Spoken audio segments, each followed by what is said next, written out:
Hi, everybody. Thanks for joining us today. Ladies, thanks for coming to talk with me.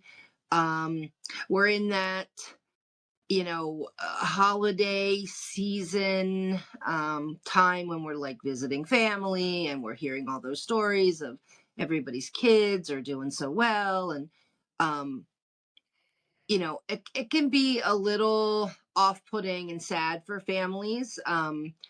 And as parents and sisters and brothers of um young adults and you know uh, close to being adults, um we can tell parents that we can expect our kids to do well, and we can celebrate when they do, and we can you know, teach them how to be as independent as they can.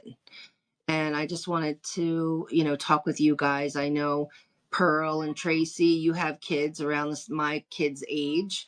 And Chrissy, you said you are like a young adult, but you also have family members that you helped raise that are now young adults. And, I wanted to get your insight on that and, things you've done with your own kids to try to raise, keep them to a higher standard. We don't have to, our kids don't have to be, um, at the bottom of the barrel just because they're neurodivergent. Yeah, thanks for bringing this topic up because I feel like I'm living it. I am like in it right now. And what's helped, and it's a process. It really is. And you do have to find the good in it somehow, but it can be challenging. But what we've done with our son, and he has some cognitive delays and some anxiety, but his main concerns are physical disabilities. But we've always told him you need a purpose, right? Um, Ever since he was, a teenager, we've just always said, you may not go to college or be in the workforce like, your brothers, but you have to have a plan and you have to have a purpose.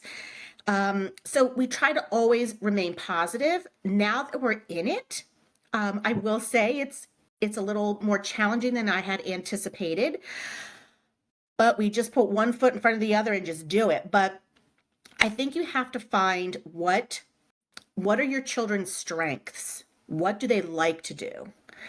And then find something. It may not be a 40-hour work week, right? It may be a 10-hour work week. It may be one Saturday a week or something, but that's kind of how we've twisted it because it does get overwhelming, and we have other children that are neurotypical and are just flourishing and doing fine, and then my youngest is kind of just treading water and trying to figure it out, and we're trying to help him. So again, purpose. That's kind of how we've kind of talked about it. I really Yeah. like that kind of point of view, and I agree with you. Like, we're in it right now, and sometimes it is very difficult to see the light. At the end of the tunnel, kind of when you're in it. And I really like that point of view of just trying to say, what is your purpose? Because I think, like, for us, it was like, just a couple days ago, we were, my daughter's working right now part time and she really doesn't care for it. But I asked her, like, if you don't have that, what are you going to be doing? And putting it back on her, to try to lean into work as an opportunity to learn different skills. And she really likes that paycheck, so there is a brighter side to that. If you don't work, you don't get that paycheck. Good point. Yeah. Yeah, definitely. And I like how you did bring it back on her because now she's kind of the one in charge, even though we don't want that to be, you know. Um, you know, I have my daughter is 19 and she actually just got her license. Yay, but um she's still very hesitant to do things, and I'm like, "Honey, you can do what you want. All you have to do is just let me know what you're doing. That's all I ask. So I do have to give her a little nudge here and there, a little nudge to move forward. Because I think without, like you said, Pearl, purpose or a plan, she's just kind of hanging out. And um, it's important to me that she knows that she can make the decisions. Right. That's huge. I think that's another good reminder, as you're saying it, to also remember that our children, now that they're 19ish or older, young, in that adulthood, you know, allowing them to make those decisions and encouraging them to start making those decisions and not relying on us to make them. Because I know my daughter does. She'll go, well, yeah, ask mom. Or, yeah, that, my mom knows that. And I'm like, no, you know this and you need to answer that. Like, so teaching them that value of, you are now becoming independent and this is your life, so you need to speak up for yourself. Yeah. I told my oldest one time we were at the doctor's office and she was like signing papers, and she wanted me to sign because it said legal guardian. And I said, you don't have a legal guardian anymore. Yeah. You're Yeah. signing. No legal guardian. You are the legal guardian. You're it. You're your own legal guardian. Yeah. Guys, at what point did you start to worry or think about the future like this for your kids? Because I have a 13-year-old and she is neurodivergent and she is very much reliant on me for everything. And I really worry, and it's always like a joke, but not a joke in our house. Like, someday you're going to be an adult and you're going to have to pick out your own clothes, order your own food in a restaurant, put your own water bottle in your backpack, those kinds of things, charge your own Chromebook. And she giggles and it's like, haha, but it's like, at what point she's going to be in 9th grade and then she wants to go to VOTEC in 10th grade. And at what point do we work in some more independence? How did you guys go about that? Like, Now, getting them to be more independent. How did you approach it? Like, what did you do? I'm trying to think. Yeah, I don't think we had a talk, but like that 9th grade was kind of threshold for me. Like before school started, I'm like, all right, if you're making your own lunch, if you want to take lunch to school, you have to do it. Whatever you take, if you forget, that's on you. Not that I wouldn't bring them lunch, obviously, but they don't have to know that, Chrissy. They don't have to know bring it. But I'm at that school every day but I started making her take, she has glasses, I made her keep an extra pair in her book bag and stuff, and my school district has free lunch, so if but I put her lunch in her book bag. I really think I need to stop doing that. I have tomorrow's lunch already packed in my refrigerator in a gallon Ziploc bag with her name on it. When do I have to stop that? Yeah. Well, the funny thing is we want our kids to be independent, but every night I make my husband's lunch and put it in the refrigerator. Same. I mean, Frank, I pack him lunch for work too. But I don't know that my 13-year-old could hold it together enough to do it. And I just remember my mom, I mean, I'm neurodivergent myself, right? And back in the 80s, 90s, I was a kid, girls didn't have ADHD. It was like a boy thing. I wasn't hyper. I was just a space cadet. And I just remember my mom cutting me off. I was in 5th grade and she was like, okay, well, you got to start doing your own lunch. You got to pack your own lunch. You got to remember to do your own homework. And I remember being like, oh my God, I can't do this. There's something actually wrong with me. And it took me until middle school to figure it out. And I still struggle some with executive function. I have a stack of water bottles in the corner of this room because I just don't know where else to put them. So what I want to set her up for success, but I also don't want to cut her off and push her and make her fail. Like I felt like my mom like set me up for failure, and I don't want to do that to her. So I'm trying to walk like a fine line of teaching her things, but also not cutting her off when she still needs help. I think that's Well, also maybe yeah. doing things in baby steps too, Mhm. and finding out where she's at and where mom is at with letting go, right? But finding out where she is at and helping to start teaching her independent skills now. Because, yeah, once we're in high school, they are those young adults. They are at that age where they should start being. I mean, I remember teaching my son, how to do laundry, because I think that it was very important for him as a male. Like, I mean, he left the house as soon as he graduated, but he knew how to do the laundry. He was cooking on his own. Now he wasn't, struggling as bad as his sisters, but I mean, start looking at what she can do on her own now, Mhm. and introduce things more and more, and then praise her, like Julie was saying, praising her for when she does those things independently, and like showing, like, I think that's a light bulb moment for her too, to say, I can do these things. I don't always need mom to do it for me. Mhm. And be proud. I'm like, look at you go, girl. Like, you did that all on your own. You don't need me, you know? And I think too, She sometimes it's expectations. Yeah. Like what we have in our brain is expectations and what their expectations are. And I think Chrissy, now is a great time to start, like you said, baby steps, dropping that. Like, so you made her lunch. So maybe next week you could say, listen, I'm going to make your sandwich, but you get a fruit and a snack, whatever. You have to put it in the Ziploc bag in the fridge. Like, give her one task, baby steps, because it would be hard for that kiddo that does have challenges to be like, okay, like your mom did to you, Chrissy. Okay, Right. make your lunch. I'd be like, what?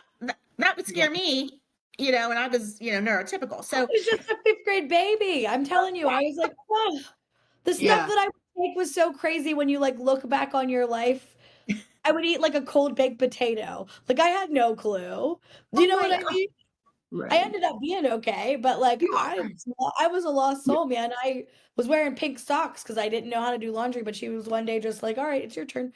She had a late in life baby. I think it threw her like in a loop, and just assuming at my age at 11 or 12 that because I could babysit. I was great with my little sister we're 12 years apart. So like I could bath her, I could do her hair, I could, take really good care of her. So baby and my mom said I was independent because I was, so good at babysitting. They could trust me with my little sister.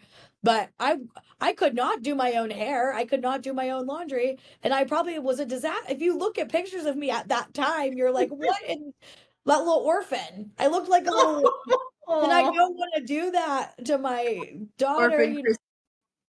But well, you're not. You actually are right. recognizing stuff that happened to you, and now you're doing it different, and doing these things that you want her to do with her is what that's kind of what I do with my kids, and I have you know two, maybe three neurodivergent kids, and you know so I will turn it into like a fun thing, like, can you help me, can you help me, I need to do the laundry, can you help me bring it downstairs, and then once we get it downstairs, then I put it in, talk about what I'm doing, I just narrate. I've done that for all my kids, like even from Good when they were, idea. I narrate what I'm doing. And so hopefully it gets into there, like, oh yeah, I'm making pasta. So I got to put this water here and it's got to boil. And then we set the timer, that kind of stuff. You just may that's have so invented good. That's Julia. so Yeah. good. So good. Yeah. Oh my God. I've never narrated. I can barely Uh, boil water. It's just bad yeah, over We here. are no, all no. going to be narrators now. Yeah, I If know. my kids are around, yep, I narrate what I'm doing. Um, or if they're doing something for the first time, I talk them through it like that. Like, Yeah. So smart. put that, don't forget to put the Tide Pod in the bottom so it doesn't get all gross, and put the clothes in not too tight, that kind of stuff. Well, that might be a little different because you have three beautiful daughters. I've got three sons. So My boys, yeah, I don't know. They were a little resistant to some of that stuff. I don't know. But I I think always too, like like, the guy. I'm kind of doing the narrating with my grandchildren, right? And they are neurodivergent, right? So it's like we're always in the kitchen, right? They always help grandma Nana out on Right. doing anything. And even their grandfather, like they'll go out and help them, with the tools and things like that. So I think even at a young age, Chrissy, you can start to implement those things of independence and teaching, kind of like Julia said, like with the narrative motion, even at a younger age, so that it just keeps creeping up older and older. So my 10-year-old has an interest in everything. So she can pack her own lunch and she knows how to use the washer and she knows how to use the dishwasher and she knows how to like cook some basic things because she wanted to learn. Yeah. The oldest will be like, I'm just a baby. Do they have chores? They do. But their chores are different. Maybe we did this wrong based on like what they like and what they're good at. So AJ does a lot of outside stuff. She weed eats, she stacks wood, she does that Nice. kind of stuff. So and Alex does more inside stuff. And the boys do a mix of both. The boys are younger, so they don't have as many tasks. But yeah, she cuts grass. I mean, she does a lot of those kinds of things that Alex would have no interest in. And she does well with them. She does well helping her dad, like with that kind of stuff. But I worry, like, no matter what, men and women are going to have to take care of themselves. She's going to have to wash her own clothes and feed herself. She's not going to find a man that she's like, okay, well, I'm going to shovel the snow and I'm going to cut the grass, but you're going to make my lunch every day. Like, that's just not how life And works. maybe she will find that man. Maybe she will. Maybe my cousin married a guy like that does all those maybe, things. But maybe she can barter her outside skills for inside skills. There you go. But I again, taking those skills, dropping those seeds now and having a plan, and like I said, a purpose, a plan that, hey, sweetie, someday, you're going to have, you're going to not live here with mommy and daddy. I would love you to stay here forever, but that's not how the world works. So, the plan, just dropping that little plan in there. your girl is already trying to stay here. The neighbors are older and they're gonna move out, and we were talking about buying it like as a rental. And she's like, perfect, that's where I'm gonna live. And I'm a notary and I eventually want to open a notary like business, like a brick and mortar business. And she's like, and then daddy's gonna buy us a building and I'm gonna put a salon in it and you can have your notary business.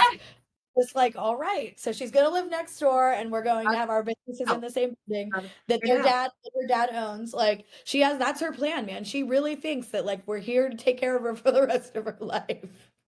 I would suggest, like, I mean, with the daughter that you're talking about, like, in high school, as Pearl kind of mentioned, like, we're in it right now, right? We are in it now. And I think all three of us were, and correct me if I'm wrong, we're all kind of hit with the reality when it came time when our kids graduated.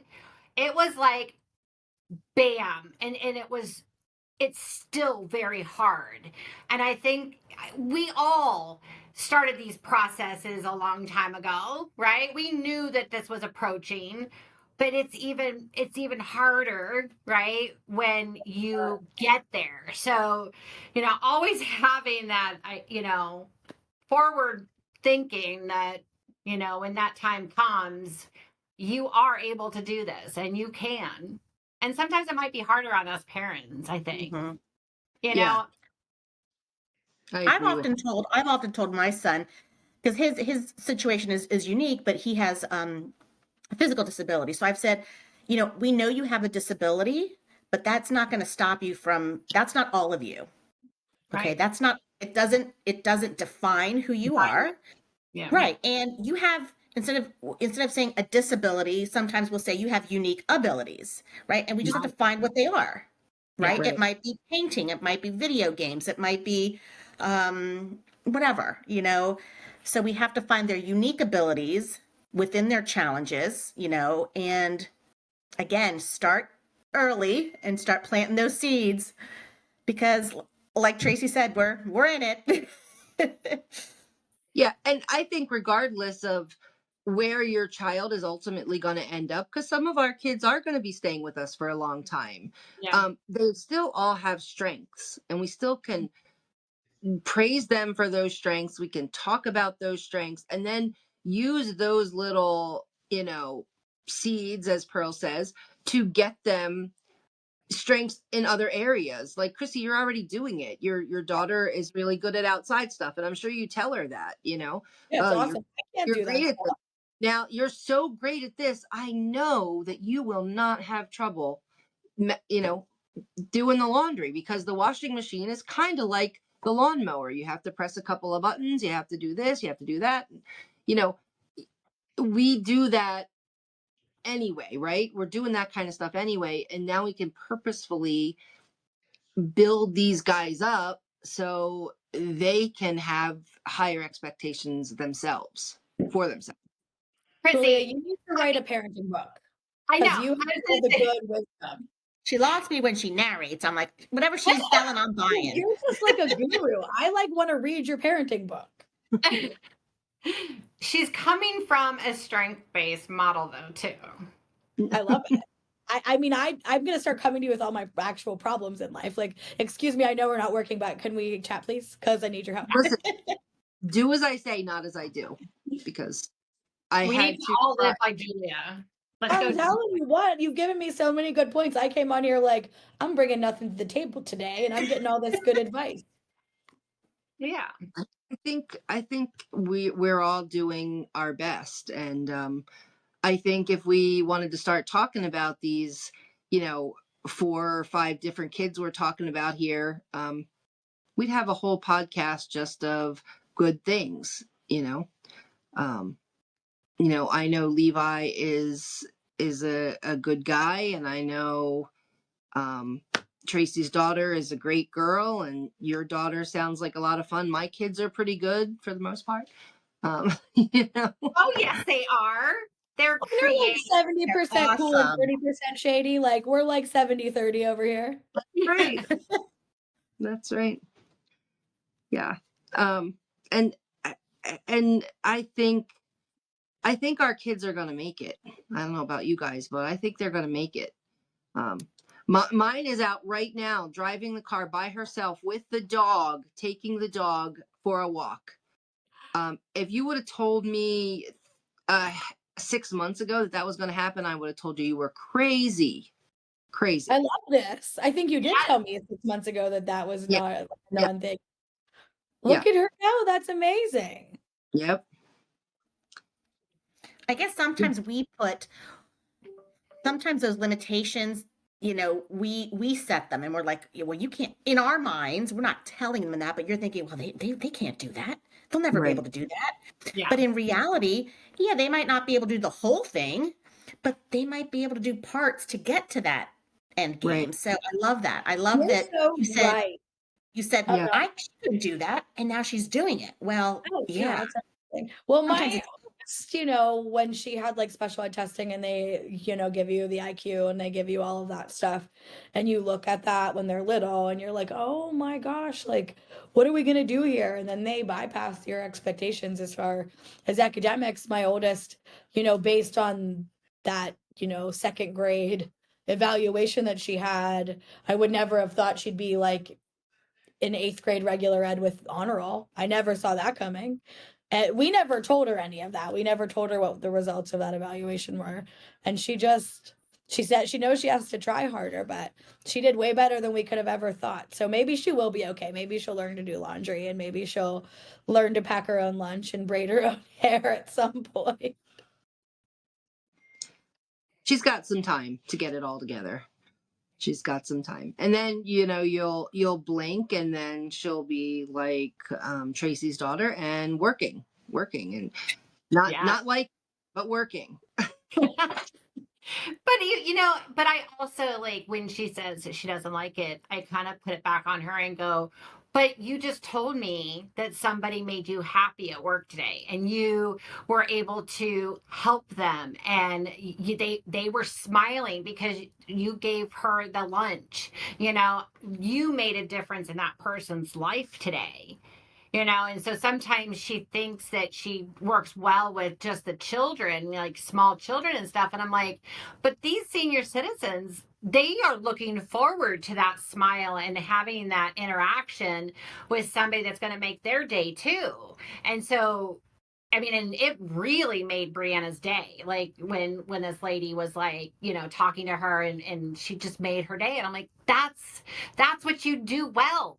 Like you are a very big people person. You know what I mean? Like I'm like, that is your strength right there. Right. Right. And there's so many things she can do with that. So many ways she can go, you know. And I could definitely see her working with senior citizens, and cuz she is, she might not be, super happy all the time, but when she is a bubbly person, she just like shines, you Yeah. know. Yeah. So that's awesome. Um I love and that. yeah. And we know that our kids shine, and I think we kind of have to let them know that they shine. Yes. Yeah. I think we talked about that a while ago. It was like maybe in an article, or we talked about it a long time ago about how many times our neurotypical kids hear the bad, the negative from like schools and people. They outweigh the positive. And if we can even remotely change any of that negative into all the positive and the strengths that they do have, they will also believe it at a younger age too.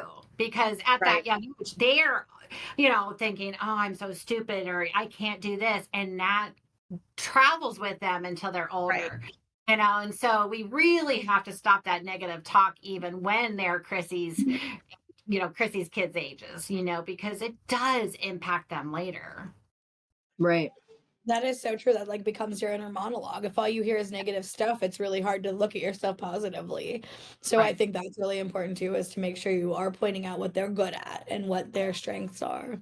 But Absolutely. think about like when we first got those diagnoses for our children, all of a sudden we get this information that, wow, our kiddos may not be able to do X, Y, and Z. So we have that up here, and moms, we're all taking it in. And so we have to make that shift ourselves. So we're again doing that positive talk to them, and not letting that thing back here, that big elephant in the room that's like, well, I don't know. And they have this diagnosis, and can he or she really do that? It's turning it around little by little and helping them Yes. Right.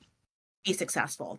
And so, like you Yeah. said, Julia, some of our kiddos will be with us forever. I know my Levi will. Yeah. But it's just, that's okay. It is what it is. It is what it is. And I love it, and I've embraced it, but it took some time. But you can still be successful. Success is measured in many different ways, right? So success doesn't necessarily mean I have, $1 million. It could be, Right. do I go to that job and I make people smile, and people smile when they see me come in? That's success, right? Right. Success, so many different things. Yeah. And that's so important, Pearl, that, we recognize that successes can be so many things. And I want to, say that talking about doing, you talking about doing baby steps, and, giving our kids that, confidence in doing baby steps, and building up to real success, whatever that looks like for your own child, is so important too. And it's important for them to hear that they're doing well, and then you can build off of those things to, other things that they might not do as well.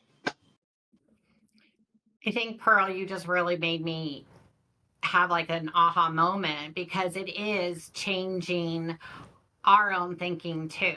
We're saying, we've got to teach our kids to think about it and pinpoint those positives. But if we're not changing what we're self-talking about this whole time, like they're 19 right now, but this whole time, what have we been thinking and what have we been telling ourselves? Right. Well, they might not be able to do that, or they might not be, and so that self-talk that we're doing as a parent also greatly impacts our viewpoints as well. And it's like, oh, I got to change that thinking into something more positive, I think by doing that too, it helps to also pinpoint those positives that they're doing as well, right? Right. Yeah. Any forward progression is forward progression. Another good point, Julia. You are on it today. I tell that to my parents, the parents that I work with, because some of those parents are really down in the trenches. Yeah. And sometimes you only have that tiny little positive progression to hold on to. And but it is a movement forward. It's not backwards, at least, And I and think too, like you said, Juliet, we're going into the holiday season. And how many times when we go into a holiday season does it get even more difficult? And we're harder on ourselves. And there's more stress in the family or on the kids or on the parents. And I think, this is a good reminder and a good starting point to maybe change the direction of where we're going for this holiday season and how we approach it, because life is hard right now, for a lot of our families. And the struggle is real. And so really thinking about, recognizing those positive, attributes that our kids have, and, really, really making it a better holiday than it sometimes turns out to be. Yeah. And I think that's an important thing to think about, Tracy, is thinking about what our kids do well over the holidays, and and elevating your feelings about them too. And Chrissy, you can get your little girls to do holiday chores, and they will be ready for the holidays too. They will. They'll help. They all will help. It's just getting them. It's harder to get them to do things they don't like or don't think they're good at. You know what I mean? Like, getting AJ to help is not the problem. It's she'll want to be the one putting the Christmas lights on the outside of the house, not the one loading the dishwasher after we make cookies. Like, she will do stuff, but she wants to do like what she's good at. She'll be like, I'll rotate your tires. Please don't make me do that load of laundry. You know what I mean? Yeah. She's not a tomboy. Perfect. She's not a tomboy. She always has like a full face of makeup on. She does competitive cheer, so the fake hair, the glitter, all of that. But she is not a homemaker. Well, that's why you have multiple children. So you have I have my boy, so Alex and Hunter are very close in age. They're 10 months apart. And one's a boy, one's a girl, right? They share the same friends because they're only a grade apart in school, sports, all that stuff. He is much more likely to like help me fold and put away laundry than his older sister. She just isn't having it. But I want her to know how. You can hate something and still know how to do it. Like, I personally do not like to scrub baseboards, but I know how. Right. Do I want to? Hell no, but I do it. Yep. Yeah. So true. In 15 or 20 years, they'll have a robot that folds the laundry anyway, so they'll be fine. I want that so bad. I want it right now. Can AI come organize my laundry room? Because I want that. I want it too. Yeah. Oh my goodness. Well, ladies, this has been a really, good talk. It's very positive. I'm, got a lot of insight from you guys, and I think we're going to feeling like I just got advice from my friends. So thank you guys for that. For your friends, of course. Yes. Yeah. We're very always friendly. happy to help. I appreciate your input, because I was like, why am I coming to this podcast? I don't have young adults. But you gave me all kinds of input on my almost young adult. So that was amazing. Thank you. And again, it's about a plan. It's about a plan, right? Just, dropping those seeds where you can. Yep. That's right. That's right. And don't forget to narrate everything you're doing, like Snow Yeah. White, go Like, around singing I'm and, gonna I'm gonna give you guys an update on what my All guy right. says when I start narrating. Hello, kitty, kitty, kitty. Oh, I wanted to sorry, see. Kitty. No, I love that the was a kitty. it's a very large cat. He takes up the whole screen. Anyway, Yeah. Well, thank you, Julia. all right, guys. Thank you Well, for I hope your you have a good day, and and the holiday seasons aren't too rough. Um, and we'll Lower get through. those expectations. They don't have to be what your neighbor's doing. It can be That- whatever you need it to be.